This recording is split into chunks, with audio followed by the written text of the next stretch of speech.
Hello and good evening, and welcome to tonight's telephone town hall with Congresswoman Celeste Maloy. During tonight's call, we will be taking questions from constituents like you.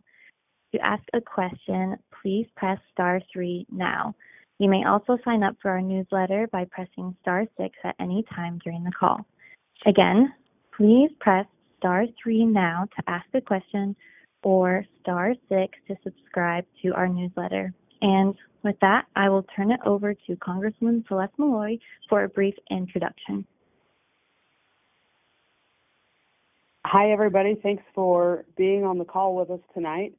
It is August recess. I'm in Utah, and I've had a lot of people the last week or so ask me what I'm doing with my August vacation, but August is what we call a district work period, which means I'm working in Utah instead of flying to Washington, D.C. to vote. So I'm here on the ground. I've been working. I've been up and down and around the district. And if Bella said you can push *6 to sign up for the newsletter, if you don't get my newsletter, please go sign up for it. Every Friday, we send out an email that says what I've been doing. And I do a video every week that explains Congress, how it works, what we're working on. That's my effort to be transparent and informative and make sure you know what I'm doing to represent you. So if you press *6, you can sign up for that. And I will give a brief intro, but save most of the time for questions. We've been really busy this Congress. We started off with some really ambitious goals. We decided to do a large reconciliation package. That's something that you can't do every Congress. And that's the tax and revenue bill that it has been named the One Big Beautiful Bill now. We worked on that for months in the House, then got it passed through the Senate just in time for 4th of July, to be signed on the 4th of July. We passed the rescission package that helps save money, and I'm on the Appropriations Committee. We're working on appropriations bills right now. We have 10 of the 12 bills marked up and out of committee, ready to go to the House floor. In fact, 2 of them have already passed on the House floor. We have scheduled to get the rest of them done as soon as we're back from recess. And if we can stick with that schedule, we'll be ready to have 12 appropriations bills passed before the end of this fiscal year, which would be fantastic. That's what we're shooting for. I am on the Appropriations Committee, specifically on the Interior Subcommittee and the Energy and Water Subcommittee, both of which are really important to Utah. And I'm on the Natural Resources Committee, which is in line with those other assignments and important to Utah.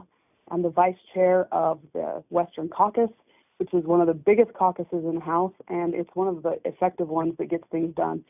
So I'm excited to be in leadership there, be able to work with my colleagues on things that are important to Utah. And with that, I think I'll open it up for questions, because I know most people jump on these because they either have a question or they want to hear what other people are asking. So let's go to questions. Okay, sounds good. Thanks so much, Congresswoman. Once again, remember that if you'd like to ask a question, please press *3. And if you would like to sign up for our newsletter, press *6. Okay, we're going to go ahead and go to our first caller. It's Daniel from Salt Lake City. And Daniel, what is your question? Hello, Congressman. Thanks for the meeting.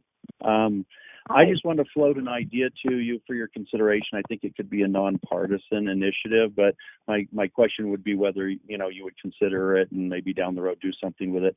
I'm an attorney, and I deal with a lot of clients that are victimized by fraud and identity theft. And their options are really limited because a lot of the relief, sometimes it requires international or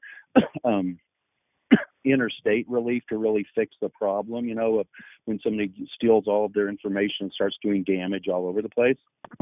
So I think someone should pass a law allowing the bankruptcy courts to assume jurisdiction over that and kind of fix it the same way they do with debt problems, and be able to put stops and issue orders and do other things to grab bag everything and fix it, or create a separate court that's federal that has similar jurisdiction where you could go in and say, hey, I've been victimized. I need all of these different kinds of relief, and people are contacting me, whatever. and I need help to straighten it out. And I really think that the federal agencies, the federal officials, the law enforcement, they're all way behind the ball on how bad this kind of theft is. And really, bank robbers don't hold up banks anymore. Real bank robbers just steal electronic information.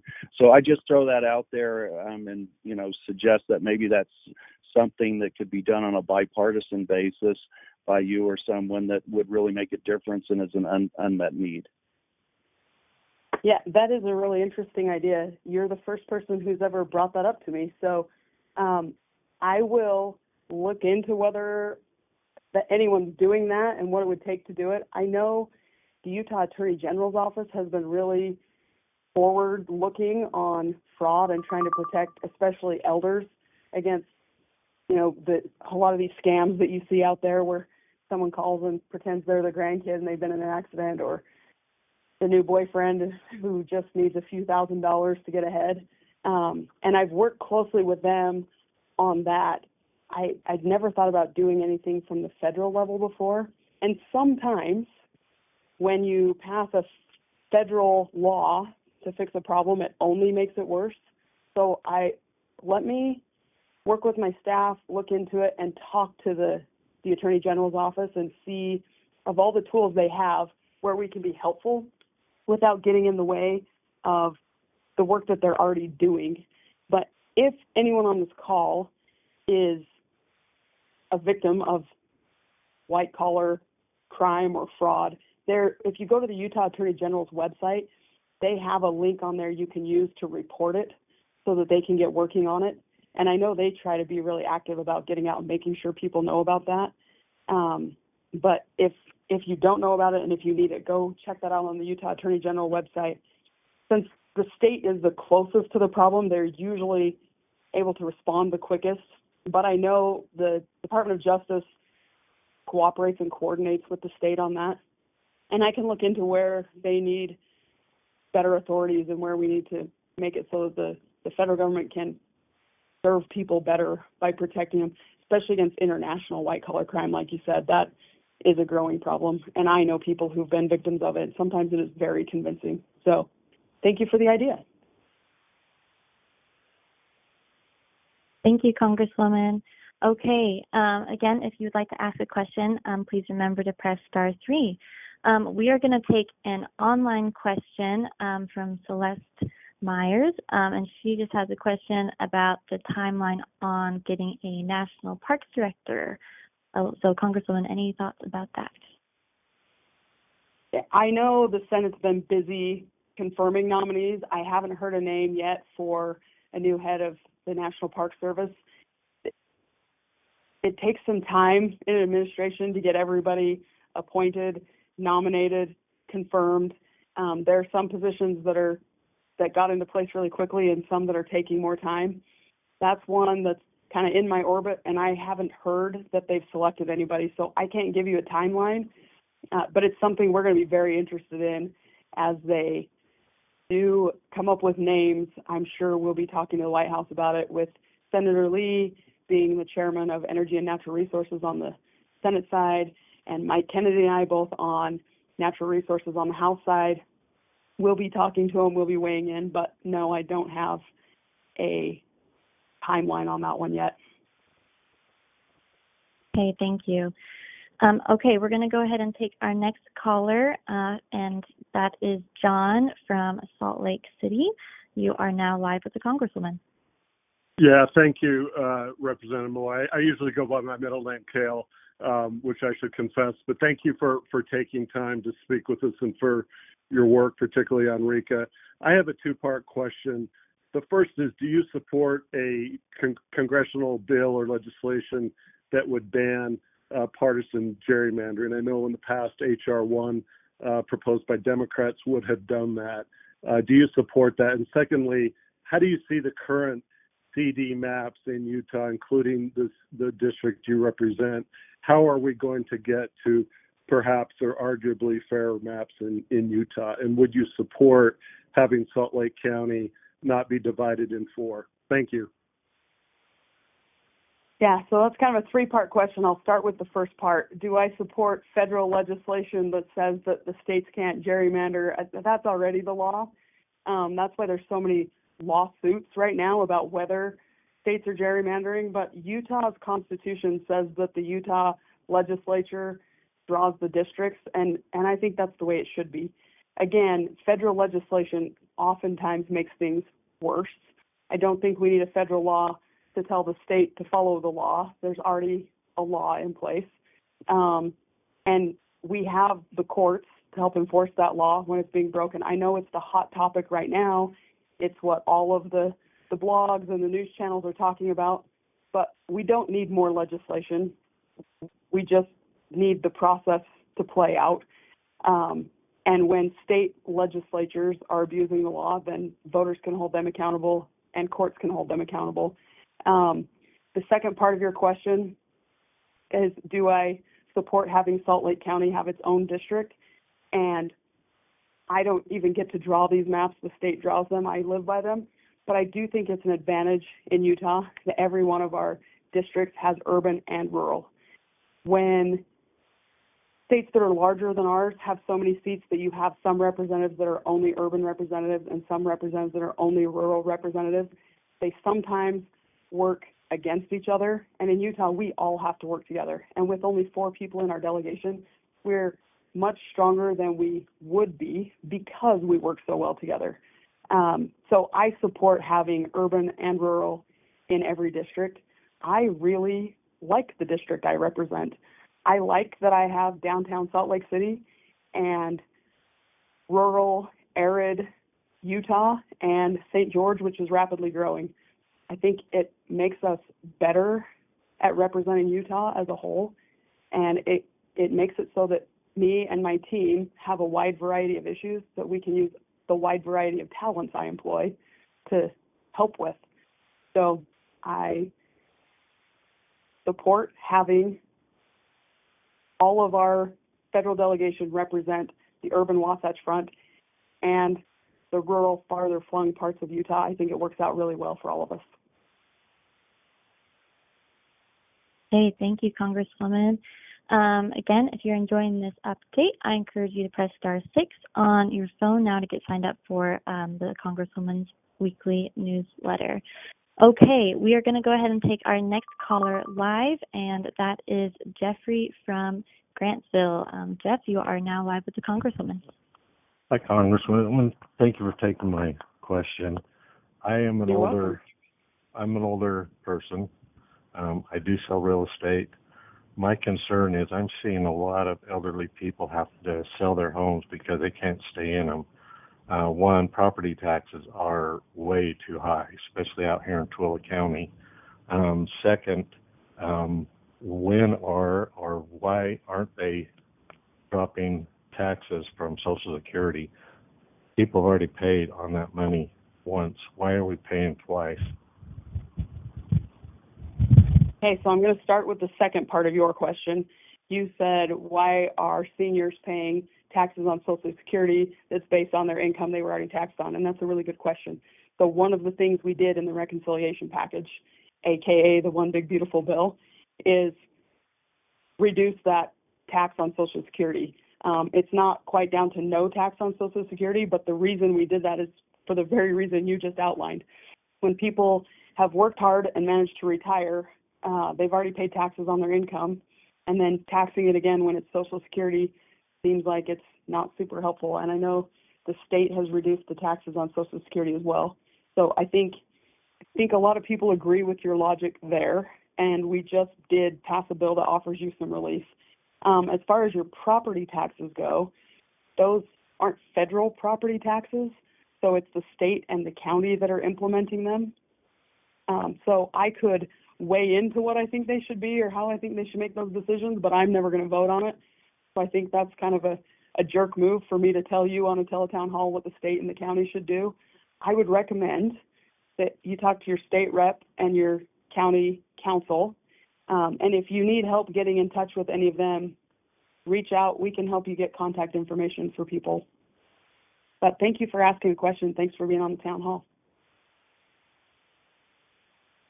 Hey, thank you. We're going to go ahead and go to our next caller. That is Carrie from Bountiful. And Carrie, you are now live with Congresswoman Celeste Maloy. Thank you. Thank you for doing this town hall. I didn't know it was happening. It just kind of, my phone rang and I took it. So I have a question Thanks about for staying on.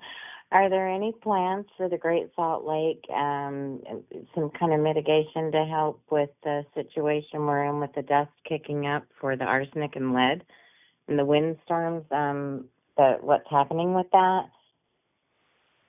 Is there any federal funding? Is there anything set aside? Is there anything that we're asking on a federal level for some help with that? So the short answer is yes. I'm guessing you probably want a little more involved answer than that. This is one of the issues where we work really well together in Utah. The answers aren't easy or obvious, but what I am working on right now is supporting the state. The state is taking the lead on what we should be doing with Great Salt Lake and with the dust, and I'm in really close contact with them. In fact, we have another meeting on this next week with federal partners and state partners to talk about Great Salt Lake and dust and what we can do to make sure that the resources are protected and that the people who live here are protected from the dust, like you say. I don't have a complete answer for that yet. We are still in the stage where we're coming up with the plan and looking at all of the tools available to us, including federal tools. But the thing that I would want to see happen as we go through this is that the state stays in the driver's seat. So the federal government is backing up the state. Our capital is right here, obviously, near the lake, and I think the people who are living here and breathing the dust and enjoying the lake and part of this ecosystem should be the ones who are driving the conversation. So I'm working to make sure that's happening, and that the federal government doesn't take over that conversation from the people who have the most to gain and the most to lose if we don't protect those resources. Probably the help that the federal government will be offering will be federal dollars, like you said. Federal dollars always come with federal requirements. So we've got to find the right balance of what's helpful without being a federal takeover. How do we back up the state so that we're making sure the solutions we come up with are the best solutions for the people who live here in Utah? But we have a good track record in Utah of solving problems collaboratively, and I think all the right people are at the table. We're having the right conversations, and I'm confident that we can come up with solutions, even though it's a tricky problem without one obvious solution. So thank you for that question. I appreciate it. Hey, thank you, Congresswoman. Our next caller is going to be Dave from Salt Lake City. And Dave, you are now live with Congresswoman Celeste Maloy. Hi, Congresswoman. I appreciate you serving us. I want to say that first of all. What I want to ask about you're welcome. With all the demand I see in the future with AI driving it towards more and more energy, I wonder what your view is. Do you think the recent legislation has gone a little bit out of balance in disadvantaging clean energy? Because that's one of the most plentiful, cheapest right now energy sources. And do you think there are things we could do to get back into balance where we're driving all energy sources to keep up with the future demand? So I think we're actually in a true all-of-the-above energy state right now where we are pushing a lot of clean energy solutions. And I'll give you just one example of that, geothermal energy. In the One Big Beautiful Bill, we tried to make it so that geothermal is on a level playing field with traditional energy sources like oil and gas, but even with wind and solar. And Utah is well positioned to be a leader in geothermal. In fact, we are leading in geothermal. Sorry, I've got a weird little summer congestion going on. Let me take a swallow. So we have the University of Utah and private companies out in the West Desert in Beaver County doing geothermal research, and they haven't had the tax advantages that some of the other energy sources have had, and we tried to level that playing field and make it so that renewable energy can compete, will be developed. The technology keeps coming along because you're right, with AI, we are going to need so much more energy in the future than we are currently producing. I learned an interesting stat last summer that when you do a search on your smartphone, that AI search takes the same amount of energy that it would take to power an EV for 1 kilometer. And I learned this stat in Europe, and that's why it's in kilometers, not miles. But if you think about the number of AI searches we're all doing, even if we're not doing complicated scientific research, that's a lot of energy we're going to have to be producing. I think nuclear is going to be part of that solution because it's baseload, dispatchable, reliable power. It's also clean. And a lot of that research is happening. So we're making sure that all of the different energy sources have all of the advantages they need to be able to produce. And one of the ways I'm doing that isn't directly energy related, but it'll have a huge impact on it. I've been really focused on regulatory reform to make sure we have the right size regulation we need. And I introduced the FREE Act last Congress. I reintroduced it this Congress that would create a permit by rule system for some of the things that are routine. We do them all the time. We know how to do them. And the permitting process could be a lot faster and still be just as effective, protect the environment, protect everyone's interests, and things like, the power lines we need from an energy source to the grid. We could be doing that a lot faster if we passed the FREE Act and had permit by rule on some of those things. So it's not just one policy solution. We're coming up with a lot of policy solutions that create the right environment for energy production to thrive, including renewable energy. That has to be part of it. So thank you for that question. Hey, we're going to go ahead and go to our next caller. Reminder, if you'd like to ask a question, please press *3. Our next caller is Sam from Salt Lake City. And Sam, you are now live with Congresswoman Celeste Maloy. Hey, Celeste Maloy. Thank you so much for taking my call. I really appreciate it. I just wanted to follow up on the big, beautiful bill. I've kind of been boots on the ground for about a decade now in nonprofit community involvement work. And a lot of the provisions in that bill will have negative implications on those communities, low-income communities, refugees, immigrants here in Salt Lake City.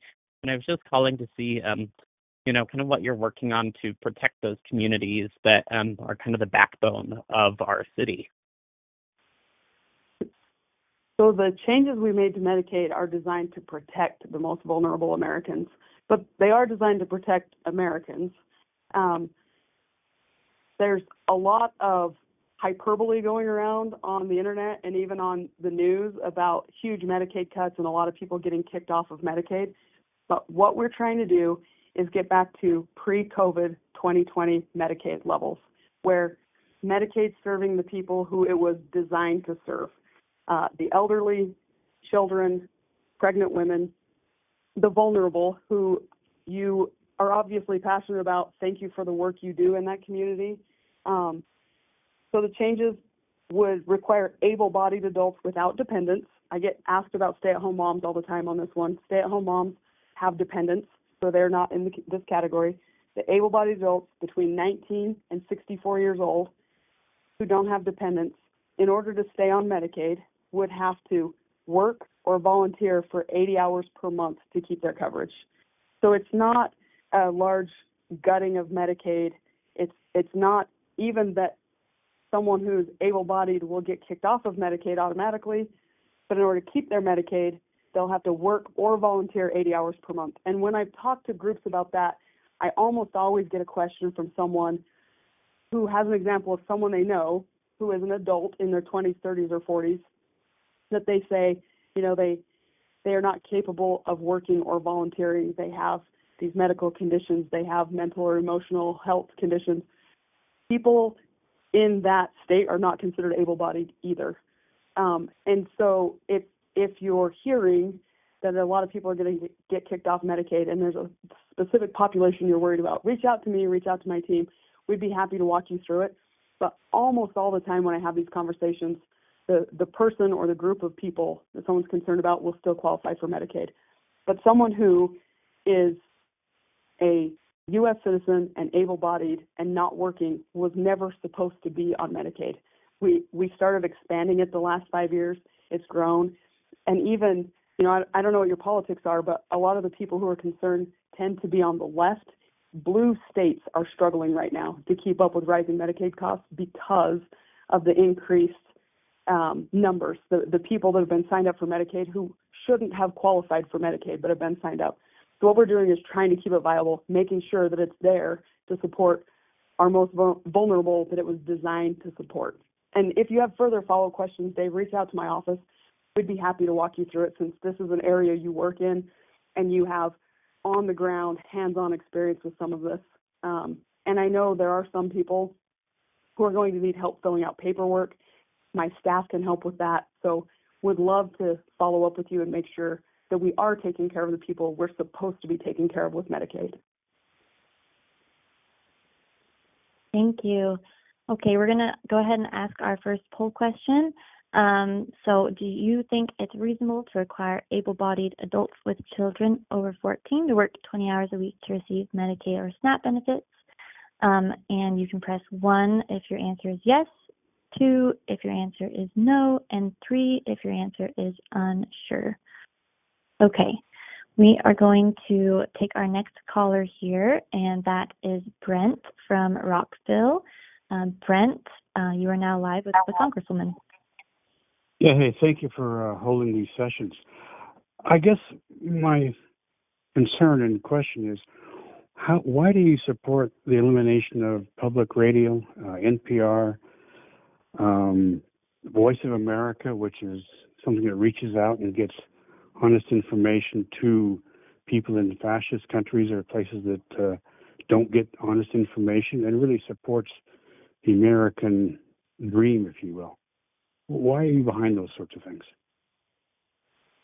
So I assume you're talking about the cuts in the rescission package that we just passed, and the cuts there were to the Corporation for Public Broadcasting. That's our domestic public news, and I support transparent, unbiased news.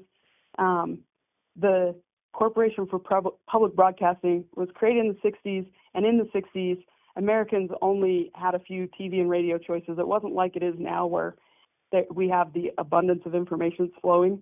And there was a need at the time to have taxpayers support something that made sure that there was news available everywhere. Now we have the internet. That need isn't the same. And if you've ever watched the PBS funding drives, which I have, they like to talk, and when they come meet with me on the Hill, they like to brag that less than 1% of their funding actually comes from Congress. They have advertisers. They get private funding the same as private TV and radio stations do, and they compete with them in the same market. So this change doesn't shut down public media. NPR and PBS are strong brands. They have loyal audiences. They have a good fundraising model, and they have good digital growth. I mean, ask any elementary school kid if they've been on pbskids.com, and they probably have.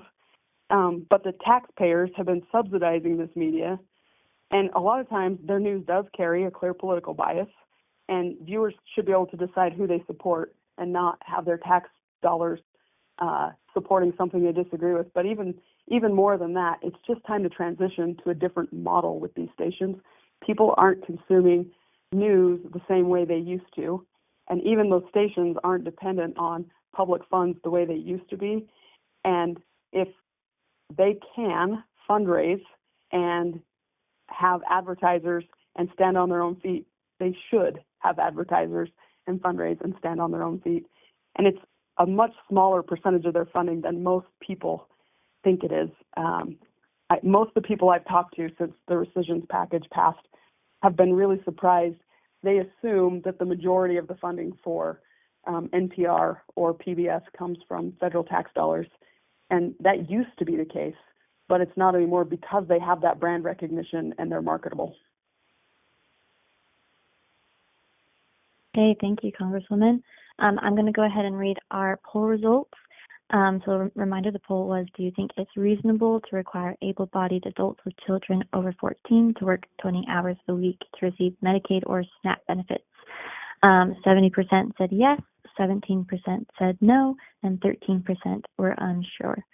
Okay, reminder, if you'd like to ask a question, please press *3.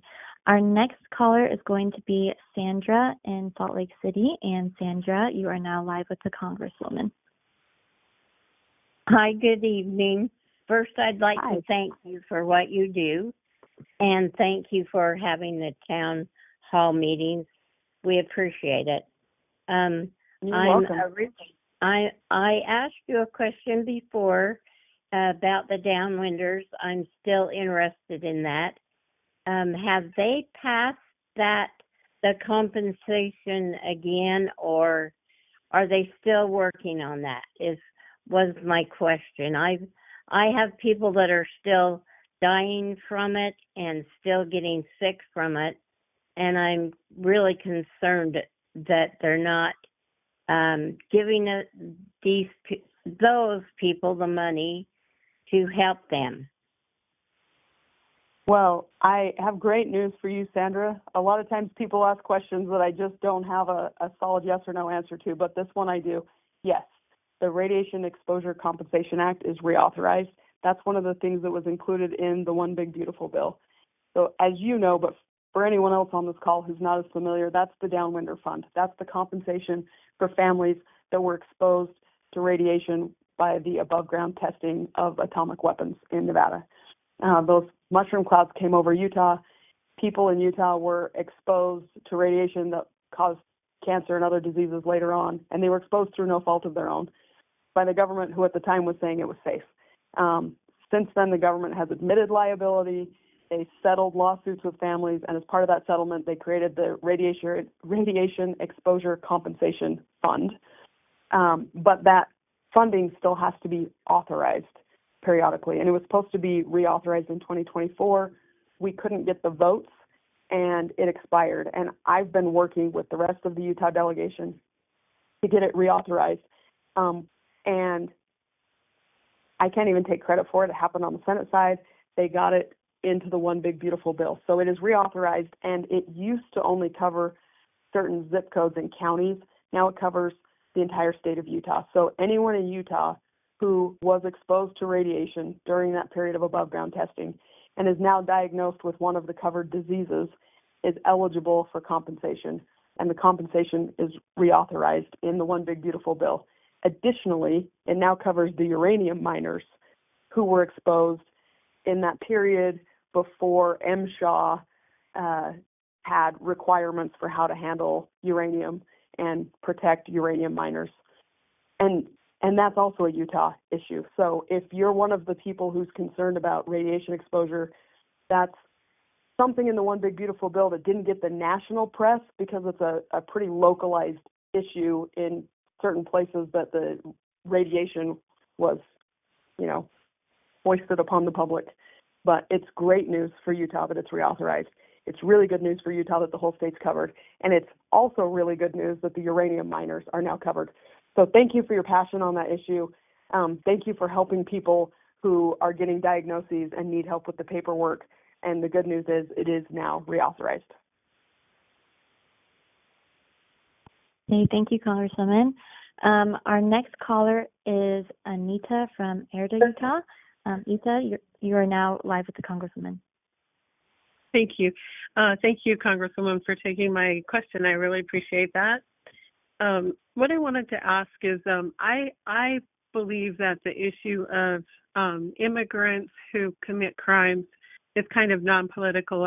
I think most people agree that that is a group that we definitely want to do something about. Then I think it gets a lot more political when you start looking at other groups of immigrants. So what I was hoping you could address, given it sounds like you're really proud of what you did in the Big Beautiful Bill, given that I was interested in your take on why ICE was funded so heavily. Like, I've heard that the amount of their funding was more than most countries' whole military. Well, so first of all, I was in Tooele County yesterday talking about this very issue, and then I drove through Erda on my way out of town. So I should have just stopped and had this conversation with you in person. But I'm glad you're here on the call and asking it. I am proud of the work we did on the One Big Beautiful Bill, and I'm glad that shows through. As far as the first part of your question, I think you're absolutely right. I think most people would agree with you. ICE enforcement for people who have committed crimes, there's really high public approval for that. After that, it gets a lot more politically tricky. That is an astute observation, and I don't disagree with it at all. The reason we increased the ICE budget is because they actually do need the resources to be able to do the first part of that. They need to be able to determine who falls into that first category. A lot of the stories that you hear on the news or that people are upset about that you see on social media are about ICE picking someone up who doesn't fall into that category. In order to determine who has a criminal history and should be picked up and deported and who doesn't, they've got to have resources. And we've given them that charge to go find people and make sure that they're not here committing crimes. So we also gave them the budget to be able to do that. And you asked at the end, that you said you've heard that the budget's now bigger than some countries. Well, that's probably true.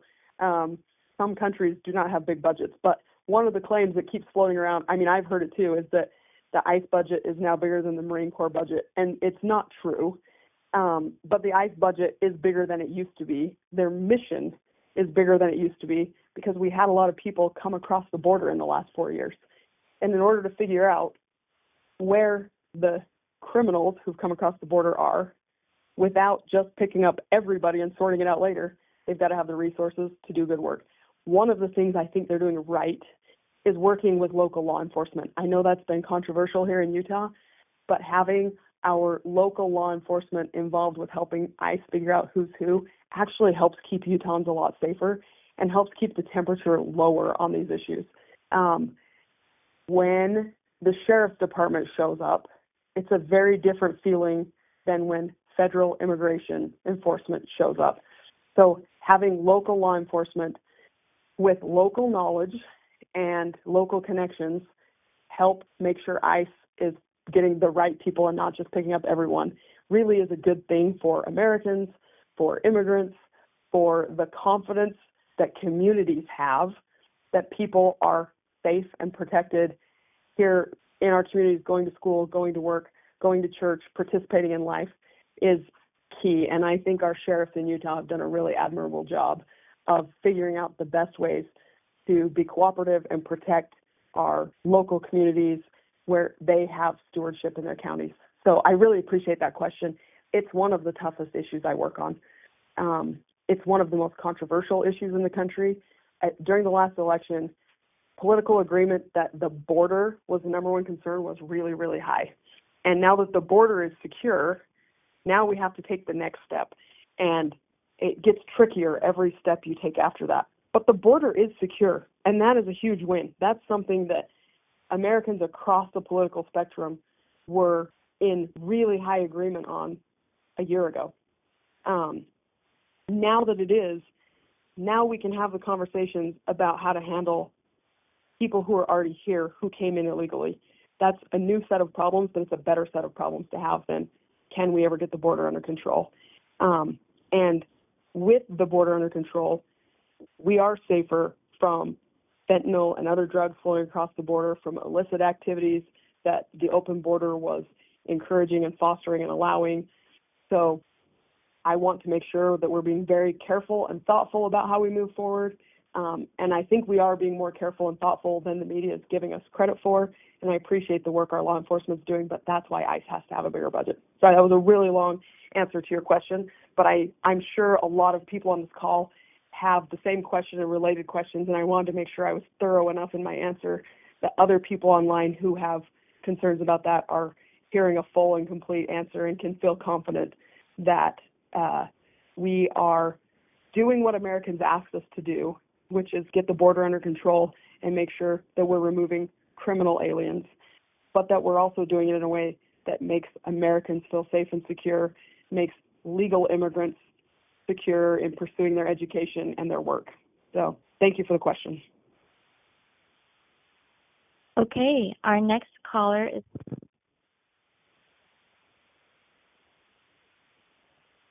Did we lose you, Bella? Can you hear me? Yes. You dropped off for a second there. Oh, sorry about that. Our next caller is Sherry from Springdale. So, Sherry, you are now live with Congresswoman Celeste Maloy. Hi. Thank you for your hard work. I read your newsletter every week, and I can tell you're working hard. And thank you for the town hall. Yeah, this town hall means a lot. I have a couple questions. When I hit reply on the newsletter, if I have a question on one of your issues, does somebody read that? Or I usually get a standard reply. Thank you, for your news. Thank you for whatever. It's usually a standard reply, but I wondered if somebody actually reads when I reply. Second of all, I have a couple questions. Second of all, I read your HR bill on... Can I answer the first one so I don't forget? Sure. Because I have a feeling you'll remember what your question is. So the answer to your first question is yes. Somebody reads everything that comes into my office, and I approve all of the answers that go back out. And I get that a lot, that like I got a form letter, I got a standard reply. It really isn't a standard reply. We are replying to your question. We get so many questions that we get pretty efficient at answering the questions, and so it may read like a standard reply, but we are reading everything that comes in, and my staff and I work really hard at making sure that we are responding to people. And sometimes it takes a little bit of time, because sometimes people are asking questions about new issues that I've never responded to before, and I have to make sure that I've thought it through and have a solid position on it before we send an answer. So yes to that. You are being read, and you are actually getting a personalized response. It just reads like it's standard because we respond to so many questions that we kind of have it down pat. But we can work on making sure that feels more personal. Great. Thank you so much. Second of all, I read your HR bill on on protecting the hunters, and wondered if there could be a compromise in protecting both the hunters and the wildlife. We had a condor here in Zion National Park die of lead poisoning. And, condors and bald eagles are scavengers, and when people hunt, if they use lead bullets, they can get lead poisoning. So wondered if there could be some sort of incentive that you could come up with to incentivize the hunters to use non-lead ammunition. And then I have one more question if I can, hopefully. Okay. I'll answer this one quickly, and then I'll answer your other one quickly, because I don't want the people who are waiting in the queue to feel like they're getting shortchanged while I do three. But I don't actually have a hunter bill. I'm a sponsor on one that protects hunters. But hunters already have incentives not to use lead ammunition. And one of the reasons is so that scavengers aren't getting lead poisoning. I think this is an issue that's been around for a long time. There's a lot of water under the bridge and history here, but the short answer is there are places that it probably is appropriate to use lead ammunition, but there are already incentives built in for hunters to not use lead ammunition and to protect wildlife, especially endangered wildlife. Although, as an interesting side note, the condor population in Zion is considered like a bonus population. So the fact that they are there is something that you should celebrate if you're concerned about endangered wildlife, because that means they're spreading into new areas. Okay. And what's your third question? Third question, real quick. With all the overbuilding in southern Utah, how are you helping to protect water resources? So I'm sure you're aware of this if you read my newsletter, but I worked for the Washington County Water Conservancy District for a while in the Washington County Attorney's Office for a while, and water is one of my specialties. So I, again, want the state and the local water authorities to be taking the lead on this, but I am working closely with Washington County, the Water Conservancy District, the mayors and the cities there, to make sure that we are using the water we have as wisely as we can.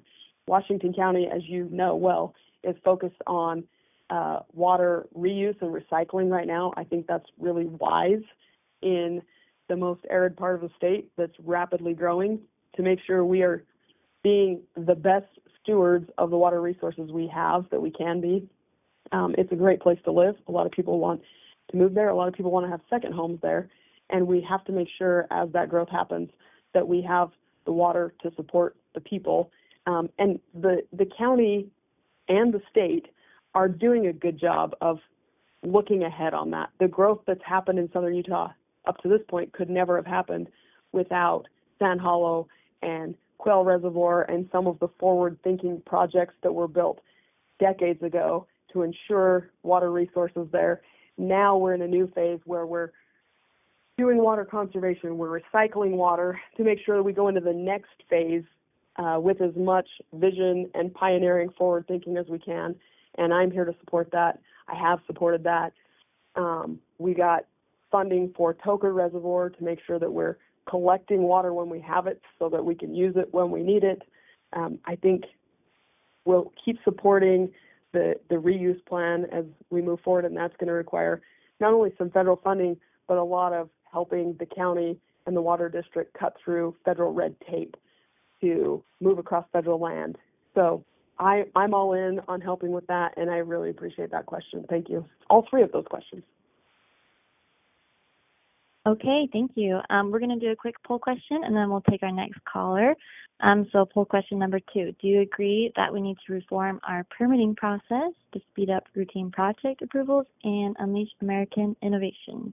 So if your answer is yes, let's streamline permitting, press 1. No, you think our permitting process should stay the same, press 2. And if you're unsure, press 3. Okay, our next caller is Elle from Richfield. So Elle, you are now live with Congresswoman Celeste Maloy. Hi. Well, first of all, I want to very much thank you for your support and for your, actually, I totally messed up on that. Hey, I'll take the thanks.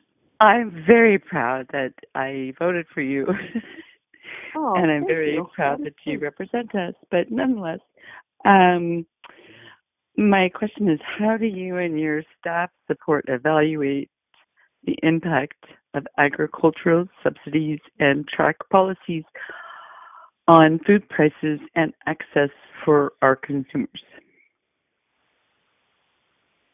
So you're saying, what do we think agriculture subsidies are doing to the price of food in the United States? Is that your question, Elle? Well, it's just for pretty much Richfield. Like, I know that our farmers here are kind of struggling, and I've noticed that the food pricing down here is kind of gone up. And so I'm just like, it was a question. Okay. I think I understand where you're going with this now. So first of all, I've been in Richfield half of the last week working on fire issues, and I hope they get that Monroe Canyon fire under control. It's impressive so far how many structures they've saved and the safety record they have on that large of a fire in the hot, dry, windy summer conditions we're having right now. And I hope you're having a better air quality day today than you have been the last few days when I've been there. But that also plays into the question you're asking, which is basically, what are we doing for agriculture in the United States because farmers are struggling and food prices are going up? And with that fire burning in Monroe Canyon, I mean, it's burning up feed, forage that grazers in your county use to produce beef and mutton and lamb that is part of that food chain. So I don't know if you know this, but I worked for the USDA for the first 12 or so years of my professional career, and I worked with private landowners administering those farm bill programs. When you talk for an hour straight, you start tripping over your words. I think we're doing a good job in the United States of trying to make sure we don't lose farmers. One of my colleagues from Wisconsin always says, if we lose farms, we'll never get them back. Anything we invest in the farm economy pays off for several generations, and I think that's true. Beef prices are really high right now, and I don't understand all of the reasons yet, but it's one of the things that I've been working on, my staff has been looking into, and that's good news to some extent if you're selling cows. It's bad news if you're buying hamburger on a fixed income. And so some of the things that I'm doing, I'm working already with the grazers who are impacted in your county by this wildfire, trying to help make sure we find places, replacement forage, somewhere else they can graze their animals while that mountain recovers from the fire, so that we don't lose agricultural producers. And I'm working with my colleagues in Congress. It's a farm bill year. We've got to do a farm bill on making sure that our ag programs that help farmers are the right size for people in Utah. It may shock you to know this, but most of my colleagues do not think Utah is an agriculture state. In the Midwest, where they have cornfields from border to border and big feedlots that produce more cattle than we do in the whole state of Utah, they don't think of us as an ag state. And we work really hard in the Utah delegation to make sure that farm bill programs take into account the type of agriculture we have in Utah. And I work really closely with the Utah Farm Bureau as well, so that I can understand. I'm not on the ground every day. They have the members who are farming in Utah, and they help make sure I understand what they're up against so that we can craft policies that work for Utah. For example, I just introduced the Ranch Act, and it directs agencies to identify emergency grazing areas when fires happen. It's kind of eerie that we introduced it right before we realized we were going to have a big problem with it in my own district. But those are the kinds of things that I'm doing day to day to make sure that farmers can keep farming and producing food, because we do produce clean and affordable and healthy food in the United States, and I want to make sure we're continuing to do that. So egg prices were high. They're coming back down. Now beef prices are high. It feels a little bit like we're playing whack-a-mole sometimes, but we're working to make sure that we have a strong rural economy so that we have small businesses thriving, agriculture small businesses thriving in rural areas that are producing food that you can buy in Richfield on your budget, and that prices don't go out of control and we don't have shortages. And I think we're doing well at that. We can do better, and we're continuing to keep trying to do better. So thank you for calling. Thank you for your concern on behalf of the agriculture sector. Hey, Bella, if you have one more question, I'll do one fast one before I wrap up. Okay, sounds good. We will go ahead and take the next caller then real quick, and that is Doug from Tokerville. Doug, you are now live on the line with the Congresswoman. Hi, Congressman. Thank you for taking my call. My question is about the water again. And I appreciate the people about the downwinders, that the questions, and I think that's a really good question and answer. And but my question is about the water. And so I have, a fairly large piece of property. The Water Conservancy District has limited us on the amount of water we can use for irrigation, and it's not enough. I mean, not even close to enough for the amount of property that we have. I also noticed that properties around us are watering during the daytime, and like you're supposed to water at night, but they water during the day and they just water anytime they want.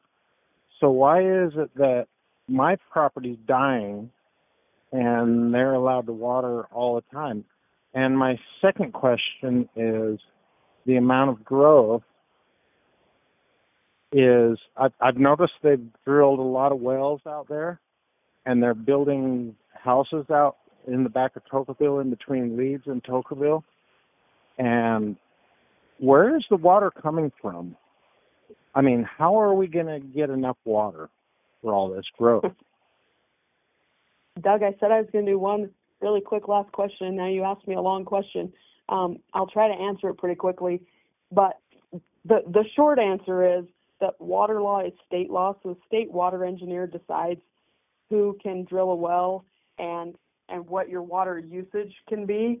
And so without going in and looking at your water right and talking to the state water engineer or the Water Conservancy District. I don't know if I can answer the specifics of your question, but I do know that the county and the cities in Washington County are trying to create incentives to make sure people are using water as efficiently as possible so that that area doesn't run out of water as it continues to grow. And whatever's happening with the water on your property is probably part of that effort. But if you'll reach out to my staff separately where we can look into the specifics of your land and your water right and what's happening there, I will do my best to help you out on that. So thank you for that question. I know water is a big concern for everybody up and down the state, and it's something I'm working closely with the state on. And I appreciate that we're having so many questions about it because it shows that everyone is paying attention and is concerned about how we're using our water resources, and we are all in this together. So thank you for that. I'm going to wrap up because I am out of time and I don't want to keep everybody. But before I do, I just want to say thank you to everybody who is managing the fires in the state right now. We have, a big one right across our border on the north rim of the Grand Canyon that's really impacting economies in Utah, and a big one in Monroe Canyon that's really impacting a lot of people there, and then a lot of smaller fires that are burning all over. And I went out and toured the Monroe Canyon fire, and the firefighters out there are so dedicated and working so hard, and they take it really hard every time they lose a structure or every time the fire gets around them and they have to go find another place to stop it. But I have been so proud of the people in Utah when I've gone to the public meetings and seen how the communities are rallying around the firefighters and the fire managers and all the people who are there to help. Arcane Power got in and got their lines fixed and got power back on when they were told it would probably be a week before they could even get up to their power lines, and they had power on the next night. And the things they did to make that happen are heroic. So please pray for the people who are out fighting the fires and the people whose properties are impacted, and even the people who have health problems that are exacerbated by the smoke. We're all in that together too. My staff and I are here to help. If you are having impacts and you need federal help, please reach out to us. Please go sign up for the newsletter. And if you have an issue with a federal agency, we're here to help. Reach out, reach out to my office. Give us permission to start working on your issue, and we can help you with that.